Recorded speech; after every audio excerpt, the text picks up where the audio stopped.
Tanah longsor yang memutus akses jalan antara Kabupaten Semarang dengan Kabupaten Demak, Jawa Tengah semakin memprihatinkan. Bahkan kini area longsoran semakin melebar dengan kedalaman mencapai 60 meter.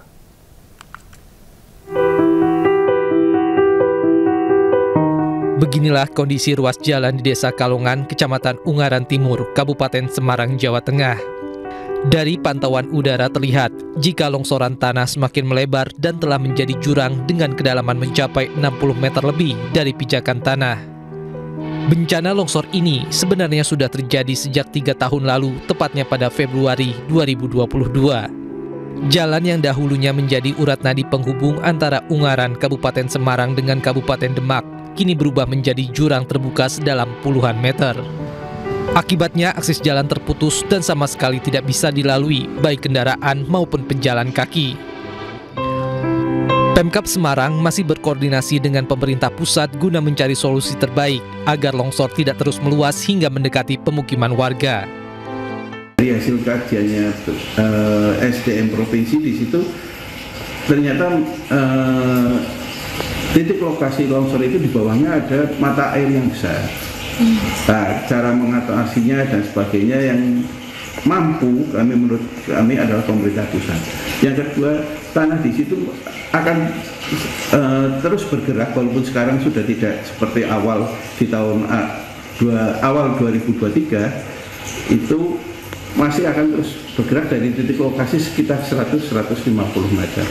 Nah, ini yang akan kita konsultasikan kepada pemerintah pusat untuk penanganannya. Luas total longsor saat ini mencapai 31,5 hektar dengan ketinggian sekitar 75 meter dan kemiringan 67 derajat. Kondisi tersebut dianggap rawan sehingga terpaksa ditutup untuk umum. Warga yang akan melintas pun sejak 3 tahun lalu harus beralih ke jalur lain. Pemirsa, waspadalah. Peneliti Badan Riset dan Inovasi Nasional menemukan partikel mikroplastik pada air hujan di Jakarta. Mikroplastik adalah potongan plastik berukuran sangat kecil yang berbahaya bagi kesehatan manusia dan juga hewan.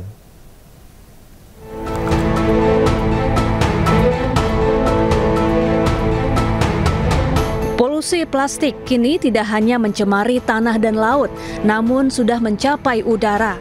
Peneliti Badan Riset dan Inovasi Nasional menemukan partikel mikroplastik pada sampel air hujan di Jakarta. Mikroplastik ini terbentuk dari limbah plastik yang melayang di udara akibat aktivitas manusia.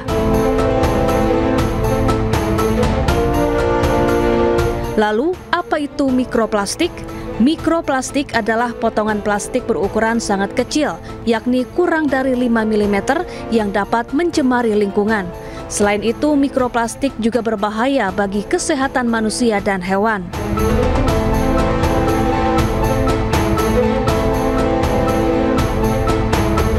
Menurut peneliti BRIN Muhammad Reza Cordova, mikroplastik berasal dari serat sintetis pakaian, debu, asap kendaraan, ban, dan sisa pembakaran sampah plastik.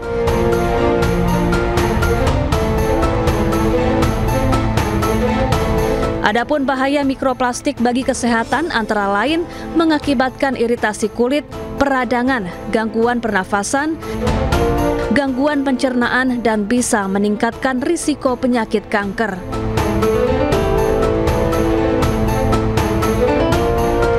Cemaran mikroplastik dapat diatasi dengan rutin melakukan pemantauan kualitas udara, mengurangi penggunaan plastik, membiasakan proses daur ulang, dan menerapkan sistem filtrasi pada mesin cuci untuk menahan pelepasan serat sintetis.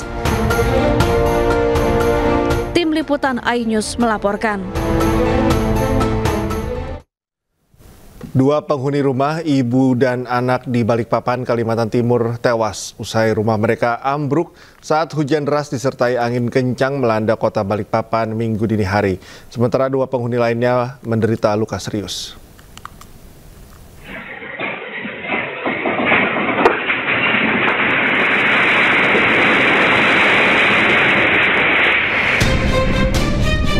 Inilah detik-detik rumah ambruk di Kelurahan Muara Rabak, Balikpapan Utara pada Minggu dini hari. Terdengar suara reruntuhan bangunan yang begitu keras saat warga tengah tertidur lelap.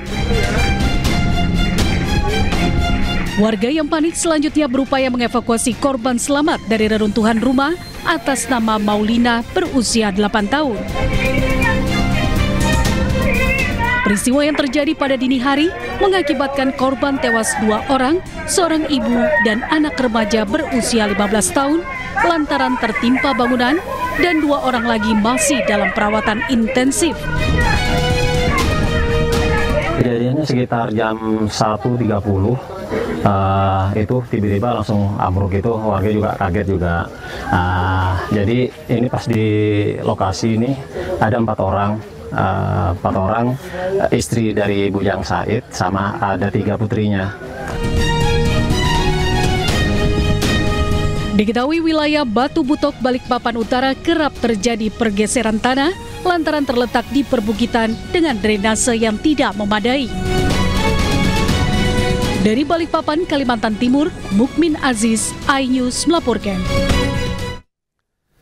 Sejumlah santri selamat dari tragedi ambruknya Ponpes Al-Khozini di Buduran Sidoarjo, Jawa Timur mendapat beasiswa hingga jenjang S2.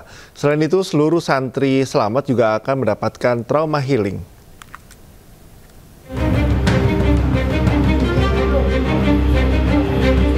Sejumlah santri korban selamat dari ambruknya Ponpes Al-Khozini akan mendapatkan beasiswa.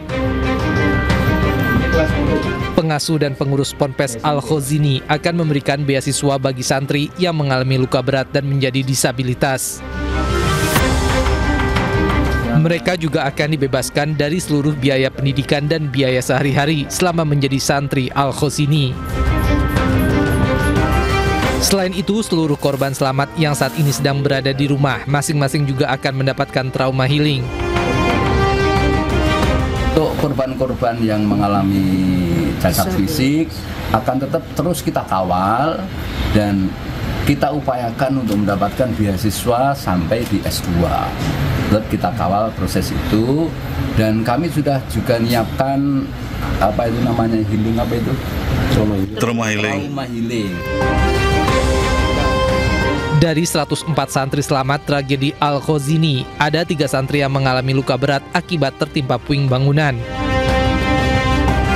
Dari Sidoarjo, Jawa Timur, Pramono Putra, iNews melaporkan.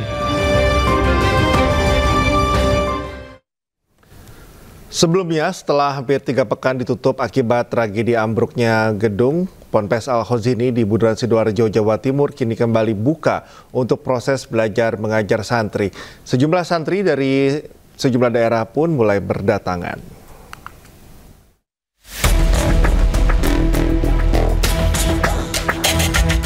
Garis polisi masih membentang di lokasi gedung pesantren Al-Khozini yang ambruk. Tak jauh dari lokasi, sejumlah santri terlihat melakukan aktivitas di sebuah tenda.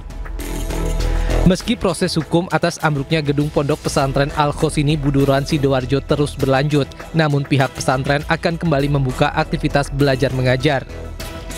Pihak pengasuh dan pengurus pondok mengaku telah menghubungi santri atau wali santri melalui pesan singkat serta telepon. Bersamaan kabar tersebut, sejumlah santri dari berbagai daerah juga mulai berdatangan.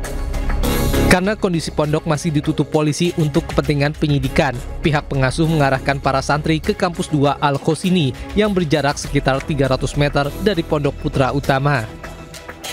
Kampus ini telah disulap menjadi tempat belajar dan penginapan darurat. Jadi untuk sementara penampungan selama masih ada polis lain, kita gunakan di kampus 2, sudah kita hitung dengan jumlah calon santri yang akan kembali, insya Allah sudah bisa mencukupi. Pihak pengasuh dan pengurus Ponpes Al-Khozini menjamin aktivitas belajar mengajar santri tidak akan mengganggu proses penyidikan yang dilakukan di Treskrimsus Polda Jawa Timur. Dari Sidoarjo, Jawa Timur, Pramono Putra, iNews melaporkan. Demi Allah, saya bersumpah akan memenuhi kewajiban Presiden Republik Indonesia dengan sebaik-baiknya.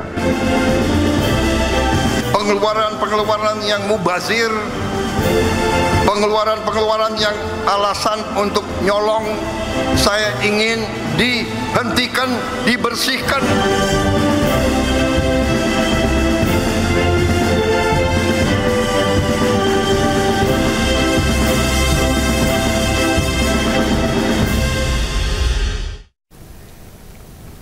Presiden Prabowo Subianto menggelar rapat terbatas bersama sejumlah anggota Kabinet Merah Putih di Kertanegara, Jakarta.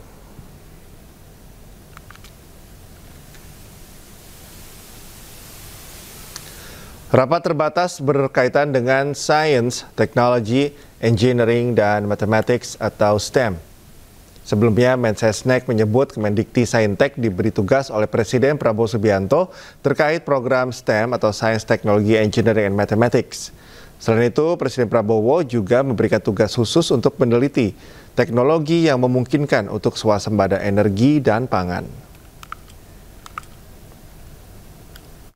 Kembali mengingatkan karena kita ingin pertumbuhan Indonesia tentu akan memunculkan industri-industri baru, mulai dari yang ketahanan pangan, energi, maupun hilirisasi mineral.